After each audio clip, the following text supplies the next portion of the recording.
인재생 물학 7주차 세 번째 강의 시작하도록 하겠습니다. 지난 시간에 그려놓은 그림 그대로 바로 이어서 제가 녹화를 하고 있는데요. 지금 뭘 하고 있냐면 PUC 벡터가 멀티클로닝 사이트, 폴리링크 리전이 짧은 구간 안에 여러 개의 엔자임 사이트가 있다 보니까 이제 셀프라이게이션이 많이 생겨서 콜로니가 나오더라도 이 중에 대부분이 셀프라이게이션 된 벡터이고 내가 원하는 유전자가 들어가 있는 것이 몇 개 없어요.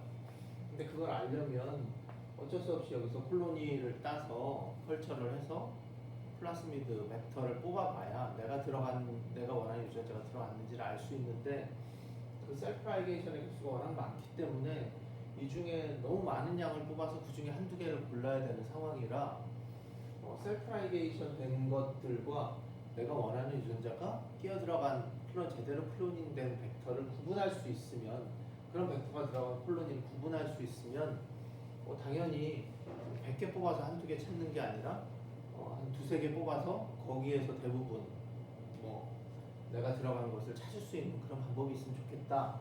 근데 이 벡터 안에는 그런 시스템이 들어가 있다라고 얘기했어요.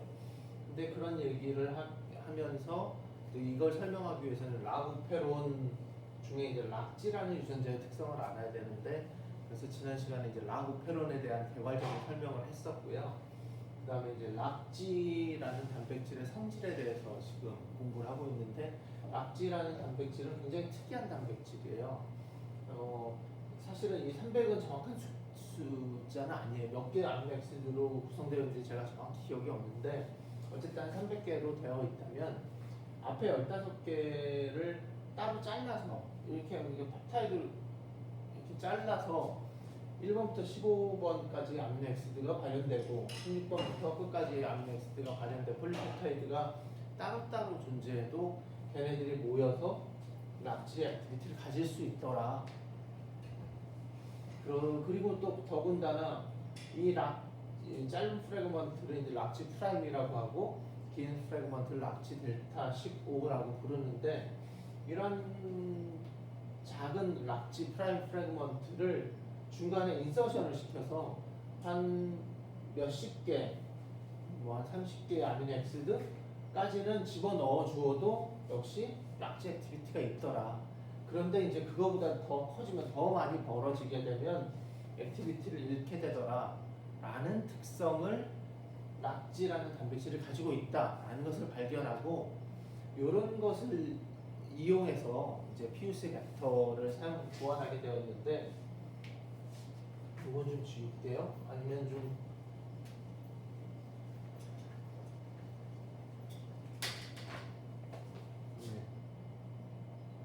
락지 액티비티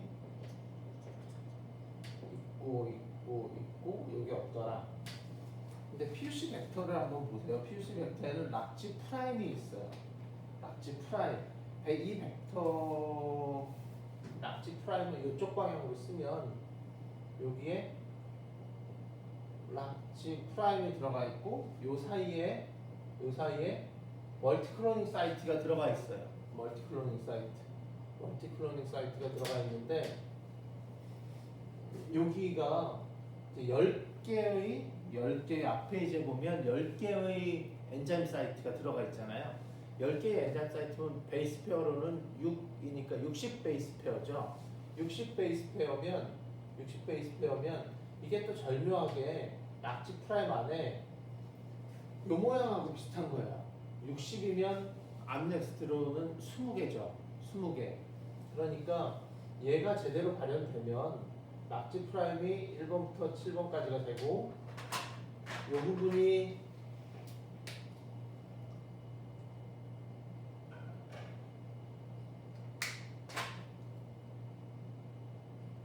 이렇게 발현이 되는 거예요. 그러니까 1번부터 7번, 8번부터 15번이 되고, 이 부분이 멀티클로닝 사이트인데 60 베이스 페어가 들어가 있으니까 20개의 아미노액시드가 들어가 있는 거예요. 그러니까 이 락지 프라임은 요 모양인데, 요 락지 델타 15가 있으면 락지 델타 15와 만나면 얘는 락지 액티비티를 가지게 돼요. 락지 액티비티를 가지게 되는데 그러면 이 락지 델타 15는 어디에 있느냐? 어디에 있느냐? 우리가 이 벡터를 클로닝해서 트랜스포메이션 하고자 하는 이퀄라이는 보통 뭐 학명이나 이렇게 종명을 이렇게 쓰고 그다음에 각 여러 가지의 스페시스가 있는데 그 스페시스가 가지고 있는 특징들을 이렇게 쓰도록 되어 있어요. 가로 열고 보통 이퀄라이 중에 락지 델타 15라고 쓰여 있는 이퀄라이가 있어요. 이 얘기는 뭐냐면 이 이퀄라이는 락지 유전자를 가지고 있지 않아요. 락지 유전자를 통째로 가지고 있지 않고 그러니까 오페론이 제대로 워킹하지 못하는 아이죠. 그런데 얘는 얘의 지놈 중에 이 부분 1번부터 15번에 대한 해당하는 부분을 딜리션 시켜놨어요. 지놈상에. 그래서 얘는 이것만 가지고 있어요. 그래서 락지 델타 15를 가지고 있는 이퀄라이에 지노믹 DNA에 락지 델타 15가 발현되도록 되어 있고 얘는 락 액티비티를 가지려면 락지 프라임이 들어와야 돼요. 락지 프라임이 들어와야 되는데 여기에 요것을 미리 설명을 하면 여기에다가 우리가 엔자임 사이트 지금 이걸 뭐 하는 거냐면 이게 지금 피우스 벡터예요. 피우스 벡터죠. 피우스 벡터의 락지 프라임 부분이 이렇게 있고 여기에 멀티클로닝 사이트가 막 있잖아요. 그러니까 여기다가 내 유전자를 집어넣을 거예요. 그러니까 락지 델타 15는 어디? 내가 트랜스포메이션 하고자 하는 이퀄라이의 지노믹 DNA 상이 존재하고 이 벡터에는 락지 프라임 부분이 있는데 만약에 얘가 들어간다고 해보세요. 그냥 똑같은 벡터 모양 그럼 뭐야? 셀프 라이게이션 된다고 보면 얘가 그대로 들어가면 락지 프라임이 이제 여기다가 락토스를 집어넣어서 얘를 인덕션을 시켜야 되겠죠. 얘를 발현시켜 놓으면 얘가 발현된다고 하면 얘가 발현되고 얘는 지노믹 DNA 상이 발현이 되면 얘는 락 액티비티가 있겠어요? 없겠어요? 있어요. 이것은 뭐냐면 여기서 보면 셀프 라이게이션 된 거예요. 우리가 넣어준 벡터가 그대로 들어가면 락잭 이 아이는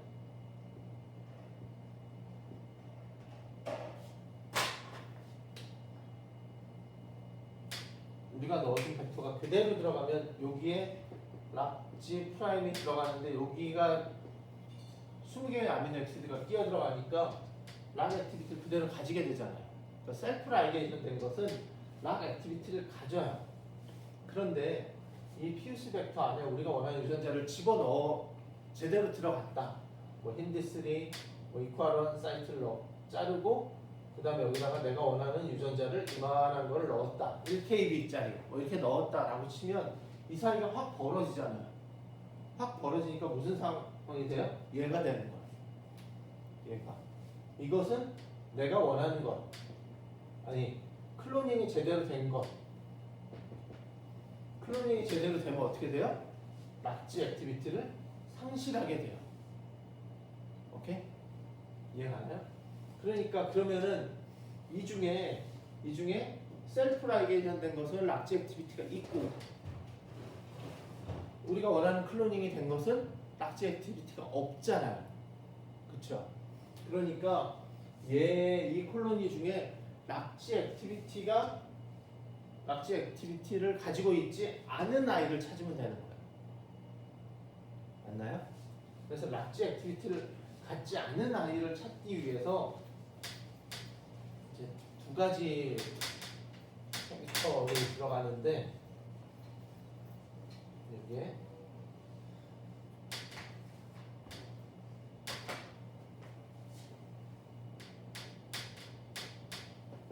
IPTG가 어디에 나오냐면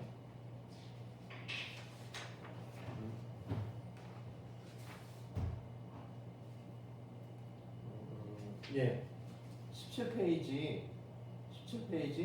가운데쯤에 알파 컴플리멘테이션이라고 되어 있고 The lock promoter of the fused plasmid can be induced using the lactose analog 락토스 아날로그 그리고 뭐 아이소프로필 티올 베타 디 갈락토사이드 이렇게 되어서 IPTG라고 되어 있는데 IPTG는 이 풀네임을 외우지 말고 이렇게 외우세요. non hydrolyzable 락토스 아날로그. 락토스는 두 가지 특성이 있어요. 락토스는 일단은 누구랑 바인딩할 수 있어요? 셀 안에 들어가면 누구랑 바인딩하게 돼요? 락 리프레서랑 바인딩하죠. 락 리프레서랑 바인딩해서 락 오페론의 발현이 증가하도록 해줘요. 락 오페론의 발현을 인듀스 해주는 역할을 해요. 그렇죠? 그러니까 락 리프레스의 작용을 억제하니까 폴리머레이즈가 프로모터에 바인딩하면서 락 오페론의 발현이 급격히 증가한다고 그랬잖아요. 그래서 인덕션의 기능이 있어요. 락 오페론의 인덕션 기능. 락토스는 락 오페론을 인덕션 시켜주는 발현을 증가시키는 효과가 있고 또 락 오페론의 결과물인 락지에 의해서 하이드롤라이시스 그러니까 잘리게 되는 그래서 인덕션하고 하이드롤리시스 될 수 있는 기능이 있는데 뭐 하이드롤리시스는 자기가 뭘 하는 게 아니라 당하는 거니까 기능이라고 할 수는 없지만 특성이라고 봅시다. 락토스는 락 오페론을 인덕션 시키고 락지에 의해서 잘릴 수 있는 성질. 그런데 IPTG는 non hydrolyzable 그러니까 하이드롤리시스 되지 않아요. 잘리지 않아요. 누구에 의해서? 락지에 의해서 잘리지 않아요. 잘리지 않으니까 어떻게 잘리지 않는데 락토스 아날로그 락토스랑 비슷한 성질을 가지고 있으니까 잘리는 성질 말고 다른 성질 인덕션하는 성질 어떻게? 락 리프레서랑 바인딩해서 락 오페론의 발현을 증가시키는 성질은 가지고 있는 아이예요. 그래서 non hydrolyzable 락토스 아날로그라고 하고요. 그 다음에 엑스갈이라는 게 있는데 이거는 반대로 non-inducible 락토스 아날로그예요.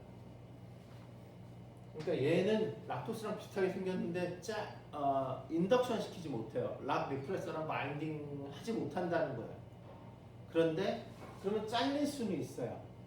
하이드롤리시스는 돼요. 그런데 또 중요한 특징이 하이드롤리시스 되면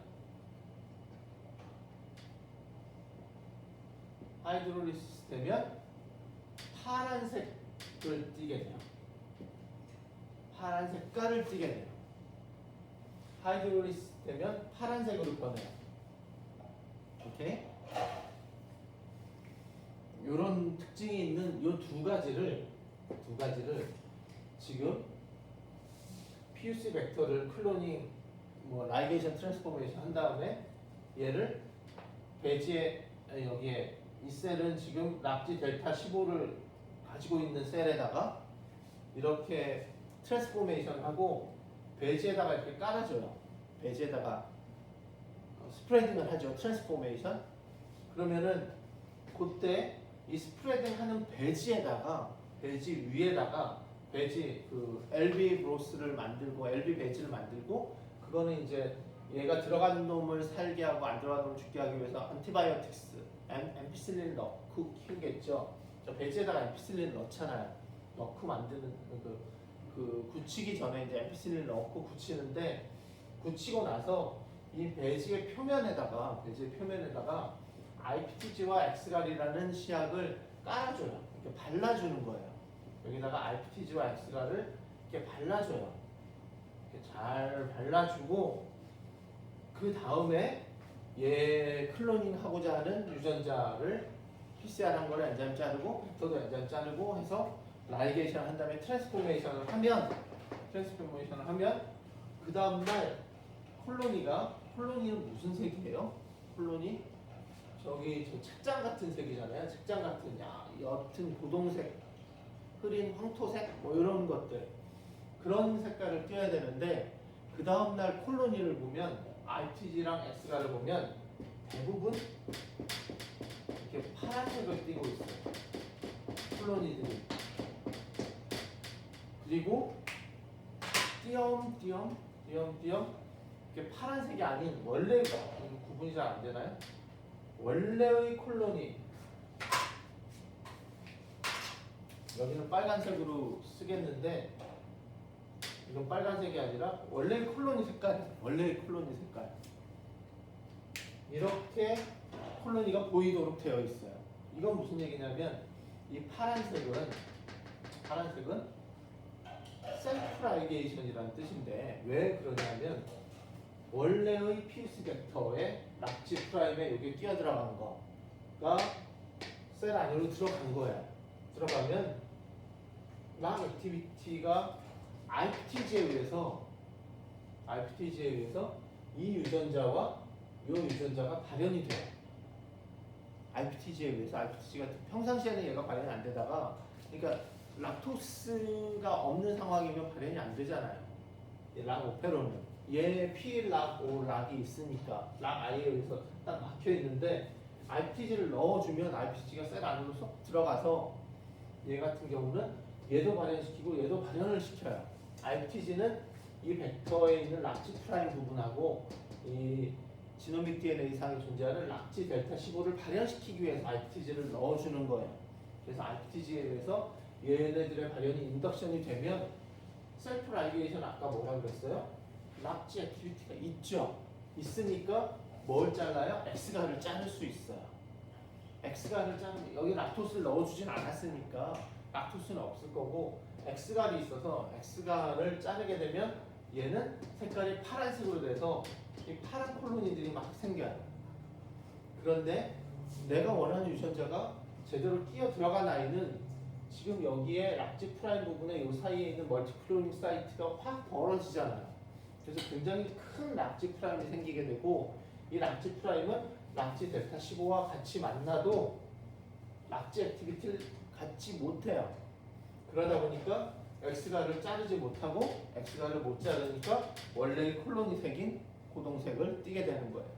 그래서 여러분들이 요거는 내가 원하는 거구나, 요것도 내가 원하는 거구나, 요거를 뽑아서 요거를 3ml 배지에 컬처를 해서 여기서 플라스미드를 뽑으면 백발백중 여러분들이 원하는 유전자가 쏙 끼어 들어가 있는 그런 벡터를 찾아낼 수 있어요. 이해가 가나요? 재미있죠? 예, 저는 재밌는데 예, 이렇게 해서 벡터까지 공부를 마무리하도록 하겠습니다. 이해 가나요? 제가 늘 얘기했듯이 이해가 안 가면 평상시 대면 수업 같으면 그 다음 시간 질문하면 되는데 지금은 뭐 그럴 수 없는 대신 동영상을 돌려볼 수 있잖아요. 동영상을 돌려보시고 한 번 더 생각해보고 그래도 이해가 안 가면 질문을 해주세요. 그래야 제가 다음 시간에 녹화하기 전에 그 질문을 보고 아무도 질문을 안 했던데 어떡하지? 예, 반영하도록 할게요. 이거 지우고 다른 거 마무리합시다.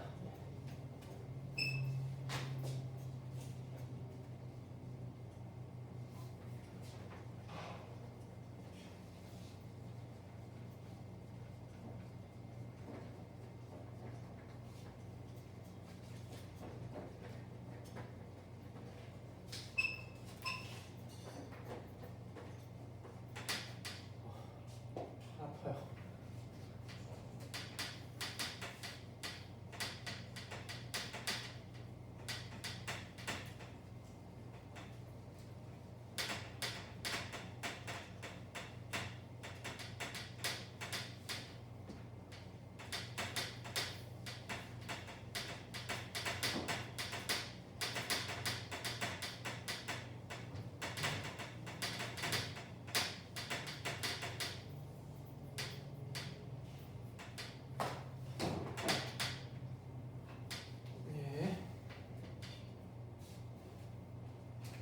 여러분들 지금 모리큘러 클로닝 메소드에서 뭘 배웠냐면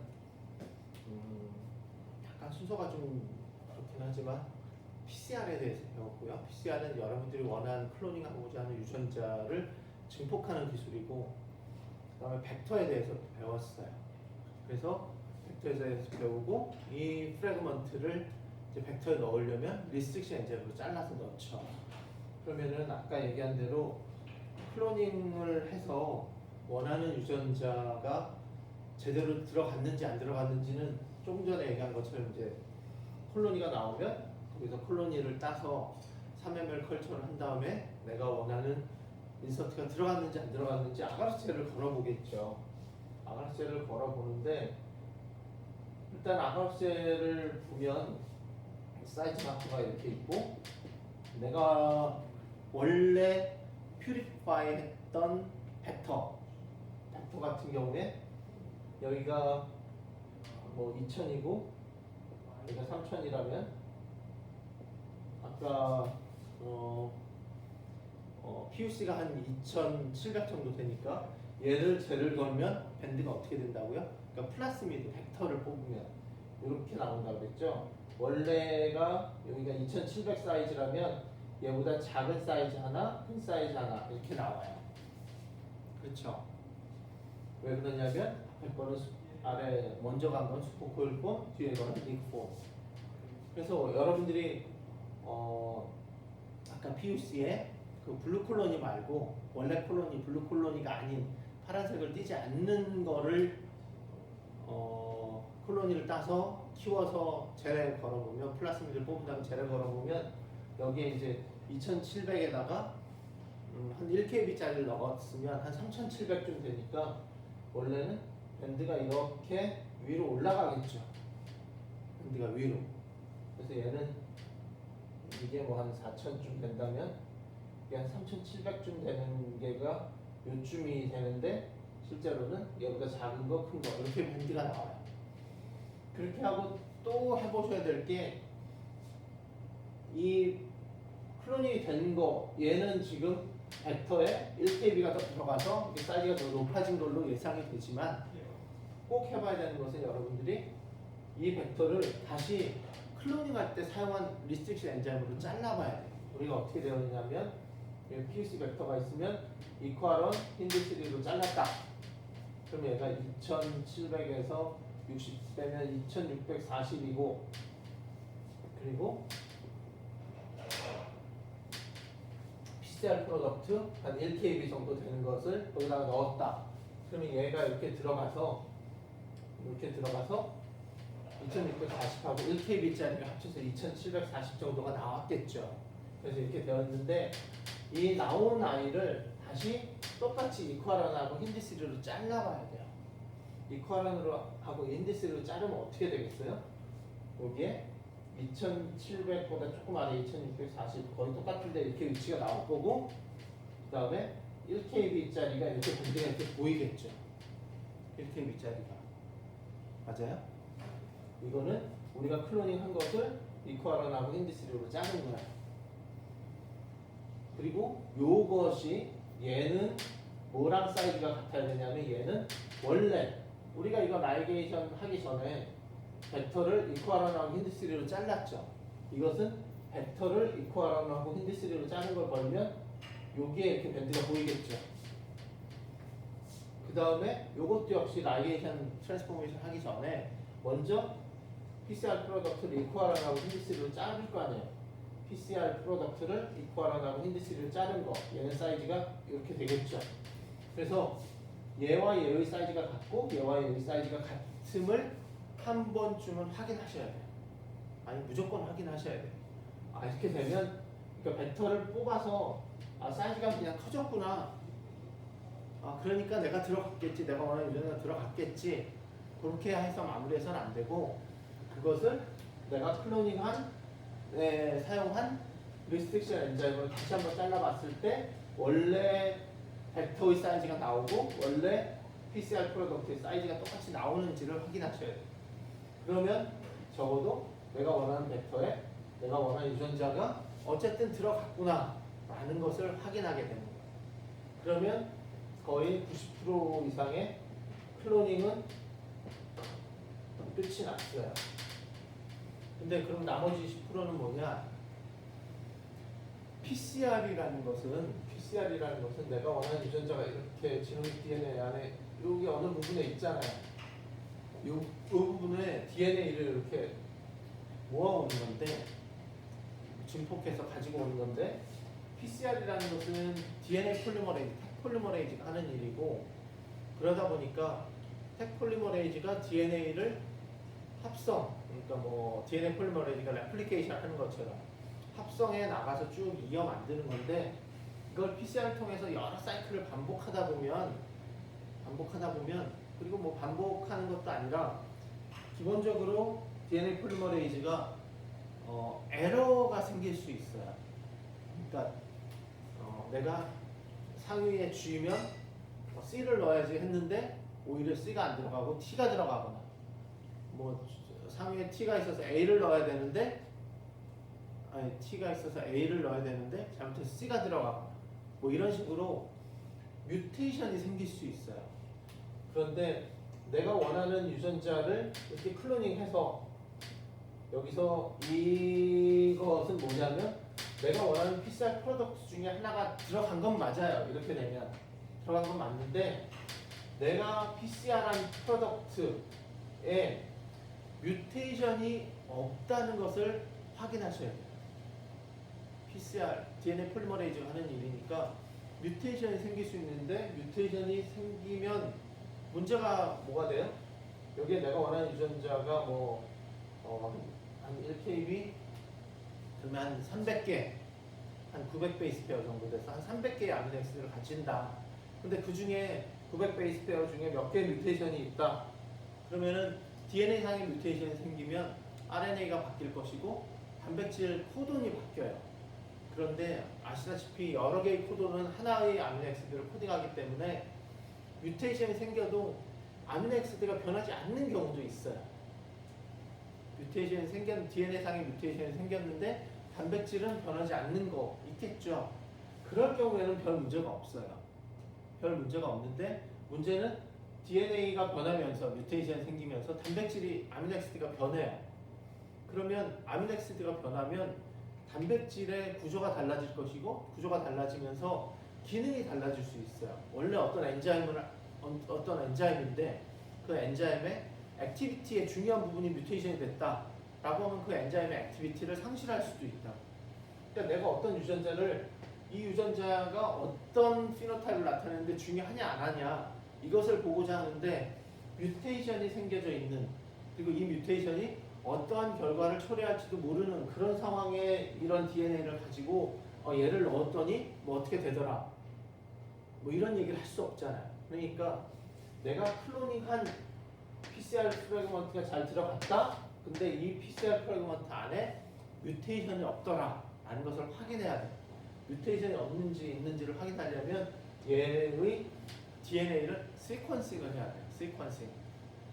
DNA 시퀀싱을 해서 원래 알려져 있는 서열과 똑같더라 라는 것을 보고 그 다음에 얘를 가지고 실험을 해줘야 돼요. 그래서 지금은 이제 모리큘러 클로닝 메소드 마지막에 DNA 시퀀스 어널리시스라고 해서 19페이지의 얘기를 이제 클로닝 메소드의 마지막으로 할까 합니다. DNA 시퀀스, 오늘도 시간이 35분이라는 시간이, 사실은 저도 뭔가 이렇게 좀 더 하던 거는 쫙 마무리하고 그 다음에 좀, 보통 제가 수업할 때도 이 부분은 좀 마무리합시다 라고 하면 좀 더 시간을 많이 쓰고 그 다음 시간에 좀 시간을 여러분들한테 더 줄여주고, 아니면 그때 질문을 받든지 뭐 이렇게 하면서 하는데, 동영상으로 하다 보니까 제가 뭐 의미로 많이 해도 좀 그래요. 하여튼 그래서 지금 DNA 시퀀스 어널리시스를 다 하기는 힘들 것 같고, 일단은 우리 한번 핸드아웃을 보세요. 19페이지 DNA 시퀀스 어널리시스. 우리가 배우려고 하는 것은 DNA 시퀀싱 메소드 중에 가장 기본적이고 가장 중요한 메소드. 지금은 DNA 시퀀싱을 실험실에서 하지 않아요. 실험실에서 하지 않고 그냥 회사에 맡겨요. 간단한 것들. 그러면 그 다음날 그 데이터를 보내주거든요. 예전에는 우리가 실험실에서 일일이 생어 메소드 혹은 다이디옥시 메소드라는 이 방법을 통해서 시퀀스를 다 결정을 했어요. 결정을 했는데 그렇게 실험실에서 뭐 지금도 할 수는 있지만 우리가 하는 단가보다 훨씬 더 싼 가격에 회사에서 해주니까 실패 확률도 적고 뭐 그러니까 지금은 어느 실험실에서도 뭐 그러니까 또 다른 목적으로 시퀀서를 가지고 있는 실험실은 있지만 뭐 이렇게 클로닝된 것이 제대로 됐는지 뭐 이런 걸 확인하기 위해서 시퀀싱을 하는 방은 없어요. 그런데 시퀀싱의 방법으로 여기 보시면 1번 생거 메소드, 생거 시퀀싱이라고 되어 있고요. 2번 다이디옥시 시퀀싱이라고 되어 있고 3번 체인 터미네이션 시퀀싱이라는 것인데 이 세 개가 같은 말이에요. 생거는 이 시퀀싱을 고안한 사람 이름이고요. 다이디옥시 시퀀싱, 다이디옥시가 뭔지를 알아야 돼요. 데옥시 뭐죠? 데옥시 DNA, RNA 할 때 DNA 데옥시를 알고 쓰잖아요. 데옥시를 알고 쓰면 1번 탄소, 2번 탄소, 3번, 4번, 5번 탄소에 P로 연결되어 있죠. 이렇게. 그래서 요 2번은 H냐 OH냐에 따라서 DNA와 RNA로 구분되는 거고 3번은 OH가 있어야 그 다음에 C, P, 5' 알파 포스페이트, 베타 감마 포스페이트 요 사이 이렇게 연결돼서 3'에 OH가 있어야 얘가 그 다음 뉴클레오타이드랑 연결해주는 역할을 할 수 있죠. 그런데 이 부분 3번 탄소에 결합되어 있는 OH에서 O가 빠져있는 뉴클레오타이드 그러니까 DNA니까 원래 2번도 데옥시죠. 2번 탄소가 데옥시인데 3번조차 데옥시인 것을 다이 두 개, 다이디옥시 뉴클레오타이드라고 해요. DD, NTP, DD, 다이디옥시 ATP도 있고 다이디옥시 TTP도 있고 다이디옥시 GTP, 다이디옥시 CTP 이렇게 다이디옥시인 뉴클레오타이드를 이용하기 때문에 다이디옥시 시퀀싱이라고 해요. 그리고 또 다이디옥시인 뉴클레오타이드가 만약에 DNA를 합성하는 중에 DNA가 만들어지는 중에 여기에 갑자기 다이디옥시가 들어가요. 어느 것 하나라도 딱 들어가면 얘는 그 다음 뉴클레오타이드가 왔을 때 얘를 엮어줄 수 있는 3'의 OH가 없잖아요. 그러니까 그 다음 DNA가 합성되지가 못해요. 그러니까 다이디옥시가 들어가는 순간 DNA 합성이 멈춘다 라고 해서 체인 터미네이션 시퀀싱이라고. 체인은 이제 DNA가 점점 길어지는 것은 이제 DNA 체인이라고 표현한 것 같아요. 그래서 체인 터미네이션 메소드 다이디옥시 뉴클레오타이드를 이용해서 DNA 합성이 멈춰지도록 하는 방법을 이용해서 DNA의 서열을 결정하는 생거라는 분이 고안한 시퀀싱 메소드를 생거 메소드, 다이디옥시 메소드, 체인 터미네이션 메소드라고 불러요. 이 부분에 대한 시퀀싱 어널리시스에 대한 설명은 다음 주에 하도록 할게요. 다음 주에 이 시퀀스 어널리시스를 마무리를 하고 그리고 바로 이제 핸드아웃이 나갈 텐데 레플리케이션은 제 생각에는 한 세 번 정도면 끝나요. 그렇게 자세하게 할 게 아니기 때문에. 그래서 아마 다음 주까지 요 클로닝 메소드 그 다음에 레플리케이션까지 끝날 거고요. 다음 주가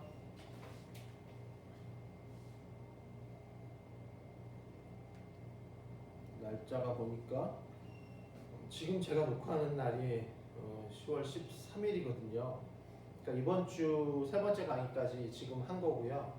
다음 주에 클로닝 메소드 마무리하고 레플리케이션 마무리하면 다음 주 강의가 끝날 거고, 예, 혹시나 이게 끝나고도 뭔가 더 시간이 남으면 그 다음 진도를 나갈 거예요.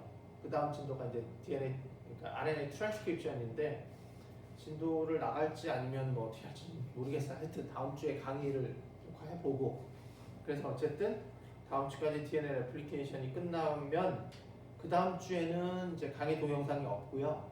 그러니까 10월 마지막 주는 동영상이 없고, 그 대신 제가 공고했었죠. 공고했죠. 10월 30일 오후 2시부터 2시간 동안 대면 중간고사를 볼 겁니다. 대면 중간고사는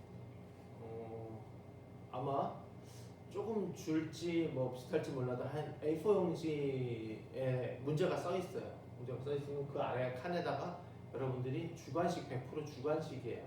주관식으로 답변을 해주시면 되고, 제가 이제 어떻게 보면 영상에서 하여튼 가르치려고 했던 것들의 꽤 많은 부분이 시험에 출제가 돼요. 시험에 출제가 되는데, 될 수 있으면 제가 그렸던 그림 같은 거는 좀 그려서, 그림이 무조건 있어야 돼요. 그림을 그리시고 그 그림에 대해서 설명을 하는데, 그냥 그림 그려놓고 찍 이건 뭐 이렇게 하는 게 아니라, 그림은 예쁘게 그리시고 최대한, 그 다음에 그 그림을 글로 말로 설명하듯이 설명을 다 해주셔야 돼요. 이건 뭐 이건 뭐 이건 뭐 이렇게 해서는 안 되고, 그러니까 이것을 그림은 그리되 그림이 없다 생각하고 저는 채점을 해요. 그러니까 그 글만 보고 채점을 하는데, 그림이 기본적으로 있어야 기본 점수가 있고요. 그리고 거기에다가 글만 보고 설명했을 때 충분히 이해가 되어야 돼요. 왜냐하면 제 생각에는 글도 많이 남지만 그림이 많이 남아요, 여러분들 기억에. 그래서 될 수 있으면 시험 때라도 시험 공부할 때라도 그림을 뭐라도 그려보면 나중에 그 글은 생각이 안 나도 그림이 생각날 때가 있어요. 그래서 생물학에서는 될 수 있으면 뭔가 이렇게 도식화시키고 그림을 좀 예쁘게 잘 그려야 그 사람이 생물학에 하여튼 여러 가지 도움이 돼요. 네, 오늘 강의 여기까지만 할게요. 고맙습니다.